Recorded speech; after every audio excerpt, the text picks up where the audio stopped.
Nama-nama para pemain yang dipanggil untuk Timnas Indonesia untuk laga Timnas di bulan Maret ini bakal segera diumumkan. Nah, Garuda Calling kali ini mendapatkan antusiasme besar dari publik mengingat hal ini menjadi kali pertama bagi Patrick Kluivert sebagai pelatih anyar Timnas Garuda yang akan mengumumkan skuadnya. Kita akan bahas terkait Garuda Calling ini bersama pengamat sepak bola Binder Singh. Selamat siang Bung Binder. Selamat siang, Lianita. Iya, terima kasih sudah bergabung bersama CNN Indonesia News Hour. Kita akan bahas terkait Garuda Calling. Ini dari pandangan Anda, Garuda Calling akan mendapatkan atensi besar. Bagaimana pandangan Anda terkait hal ini? Apa penyebabnya?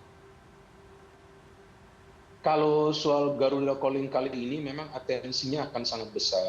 Karena memang kan sekarang kan pelatih baru ya, Patrick Kluivert. Jadi supporter Timnas Indonesia ini lagi menunggu apakah akan ada pemanggilan pemain baru dari kompetisi domestik ya yang sedang bermain di Liga 1 atau apakah akan dipanggil pemain-pemain yang sama. Kalau soal pemain-pemain yang bermain abroad ya kemungkinan semua pemain akan dipanggil ya. Apalagi pemain-pemain yang memang biasa bermain bagi klubnya. Tapi dengan pelatih baru ini ya semua menunggu, berikut saya juga. Apakah akan ada kejutan pemain baru yang dipanggil dari kompetisi domestik atau apakah memang pemain yang dipanggil dari kompetisi domestik itu nanti ya sama-sama saja seperti yang sebelumnya. Karena kan Patrick Kluivert dan para asistennya kan sempat nonton ya beberapa pertandingan Liga 1 kan bulan lalu kan. Jadi itu yang membuat animo atau antusiasme dari supporter sangat besar. Tidak pernah sebesar ini loh. Sebelumnya tidak pernah sebesar ini. Jadi yang mereka menunggu siapa nih pemain baru yang akan masuk. Ya baik, sama-sama menunggu. Bung Binder, Anda juga menunggu. Tapi dari pandangan Anda, apa nih kejutannya yang akan ada di Garuda Calling kali ini? Kalau feeling saya dari posisi striker ya, kan Ole Romeni sudah pasti dipanggil. Ole Romeni kan sudah menjadi warga negara Indonesia. Kan kita semua memerlukan atau menunggu ya, apakah akan ada striker baru. Jadi saya pikir Ole sudah pasti akan gabung pada saat memang dia kondisinya 100% fit. Kemudian yang kita tunggu dari kompetisi domestik dari Liga 1, striker mana yang dipanggil. Ada rumornya Sananta yang akan dipanggil kembali. Ada rumornya juga Septian Bagaskara. Jadi saya berharap akan ada striker yang dipanggil dari kompetisi domestik kita. Yang bisa juga nanti bersaing dengan Ole Romeni. Dan apakah Rafael Struijk akan tetap dipanggil atau tidak. Karena kan sebelumnya Rafael Struijk ini sangat kesulitan ya untuk mencetak gol. Dia baru cetak 1 gol di round 3 ini lawan Bahrain. Jadi saya menunggu ini di posisi striker. Kalau di lini pertahanan, saya pikir tidak akan ada banyak perubahan. Karena kemungkinan yang dipanggil adalah pemain yang sama. Seperti Miss Hilders, Kevin Dix, Jay Itzes, Rizky Ridho. Saya yakin tidak akan ada perubahan di lini pertahanan. Ada Sandy Walsh, ada juga Kelvin Verdong, tapi yang saya menunggu di depan nih, pemain baru mana yang akan dipanggil oleh Patrick Kluivert. Dan dia sempat menonton pertandingan dari Dewa United juga kan, mungkin juga ada pemain nanti dari Dewa United yang akan dia panggil. Mungkin Egika yang akan dia panggil juga. Artinya dari nama-nama yang Anda sebutkan ini akan lebih banyak komposisinya naturalisasi atau dari pemain Indonesia begitu, Bung?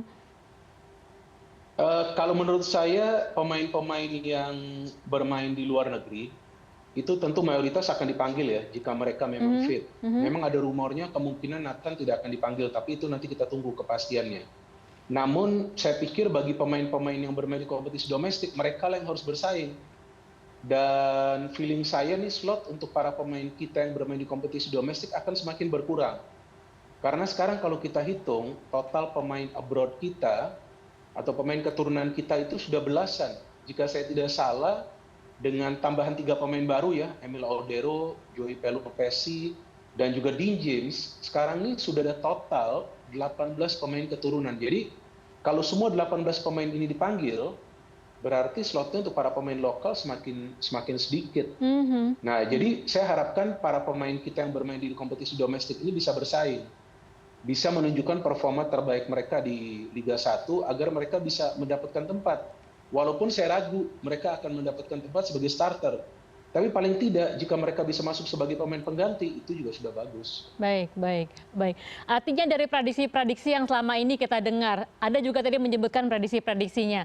Anda melihatnya seperti apa nanti pemain yang akan masuk dalam Garuda Calling versi dari pelatih baru Patrick Kluivert ini, dia spesifikasi seperti apa yang akan dipilih begitu? Iya, kalau feeling saya dia tetap akan memilih pemain-pemain yang punya naluri menyerang. Apalagi yang bermain di tengah. Dengan sekarang adanya Joey, Tom Hay, Ivar Jenner, dia tentu akan pilih pemain-pemain yang punya naluri menyerang. Karena dia juga sebelumnya kan striker. Dan saya juga ingin menunggu nanti apakah akan ada perubahan formasi.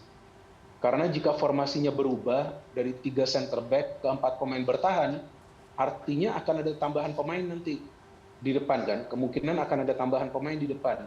Di lini tengah dan juga di depan. Dan hal kedua yang ingin saya tunggu, apakah akan ada pemain muda yang dipanggil. Selain Marcelino, Marcelino kan akan dipanggil nih. Kemungkinan dia akan dipanggil. Apalagi dia mencetak 2 gol kan di match terakhir lawan Arab Saudi. Tapi apakah nanti akan ada kejutan dia akan panggil pemain muda dari Liga 1 kita, pemain muda lainnya. Itu juga yang saya lebih tunggu. Tapi saya pikir untuk 2 match di bulan Maret ini, saya tidak yakin Patrick Kluivert akan mengambil resiko. Karena ini 2 pertandingan yang krusial bagi timnas kita, harus mendapatkan poin. Kalau bisa mendapatkan total 4 poin, nah langkahnya untuk lolos ke Piala Dunia akan semakin terbuka. Kalau 3 poin, memang kita punya peluang, tapi harus nunggu lagi sampai Juni. Jadi saya pikir kalaupun ada kejutan, nggak akan ada kejutan yang signifikan. Karena ini 2 pertandingan yang sangat penting bagi timnas kita. Oke, Anda sudah bicara soal itu, tapi memang kita penasaran menurut Anda nanti kemungkinan untuk laga yang ada di depan mata ini akan seperti apa susunannya begitu, Bang Binder? Untuk laga Australia ya yang sudah sebentar lagi. Iya, oke, kita fokus dulu ke match lawan Australia ya. Itu kan yang pertama ya pada tanggal 20. Nah, kalau feeling saya kemungkinan akan lebih banyak pemain bertahan yang dimainkan. Pemain bertahan. Karena kan kita bermain away ya. Iya, pemain bertahan yang akan dimainkan. Karena kan timnas kita kan bermain away. Dan Australia ini kan ya meskipun baru ada pergantian pelatih, formnya tidak konsisten, tapi Australia tahu bahwa mereka bisa mendapatkan poin dari Indonesia. Jadi pasti mereka akan keluar menyerang. Jadi mungkin lawan Australia ini pelatih Patrick Kluivert akan menurunkan lebih banyak pemain defensif dengan strategi counter attack. Ini feeling saya mungkin juga nanti dia berani bermain menyerang. Tapi idealnya timnas kita itu menargetkan 1 poin di Australia. Kalau bisa mendapatkan 1 poin itu sudah sangat baik sih. Paling tidak itu merupakan koleksi poin yang sangat berharga. Karena Australia ini kan adalah langganan Piala Dunia ya. Dari segi ranking FIFA juga sangat jauh dari kita. Jadi saya rasa lawan Australia ini Patrick Kluivert akan lebih fokus bagaimana untuk bisa melapisi lini pertahanan kita agar tidak kebobolan. Sama seperti di pertemuan pertama tuh, kan berakhir 0-0. Kalau timnas kita tidak kebobolan dan bisa counter attack-nya baik, maka ada peluang juga untuk meraih kemenangan. Artinya Anda melihat apakah kemungkinannya mungkin Patrick Kluivert akan menurunkan semua pemain naturalisasi, ada kemungkinan ke sana, Anda melihatnya? Iya, saya melihatnya ke sana. Kalaupun ada pemain lokal kita, kemungkinan Marcelino. Kemungkinan Marcelino, karena Marcelino tetaplah adalah sosok yang bisa mengubah jalannya pertandingan asalkan dia bermain dalam performa terbaik dia ya. Jadi feeling saya kalaupun ada 1 pemain yang dia mainkan di starting lineup lawan Australia, ya itu kemungkinan adalah Marcelino. Kalau Rizky Ridho bermain, berarti pakai 3 center back. Karena akan ada lebih banyak pemain bertahan yang bisa bermain kan di center back. Tapi kalau memakai formasi 4-3-3 ya lawan Australia atau 4-2-3-1, maka saya rasa yang akan dipilih adalah Missilgers dan Jejits.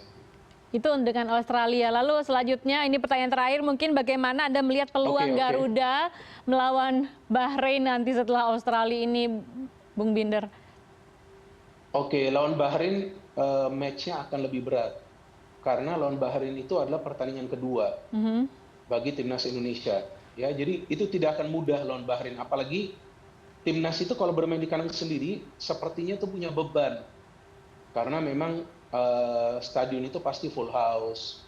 Ya kan, ada beban untuk meraih kemenangan. Jadi lawan Bahrain yang menurut saya harus berhati-hati timnas kita.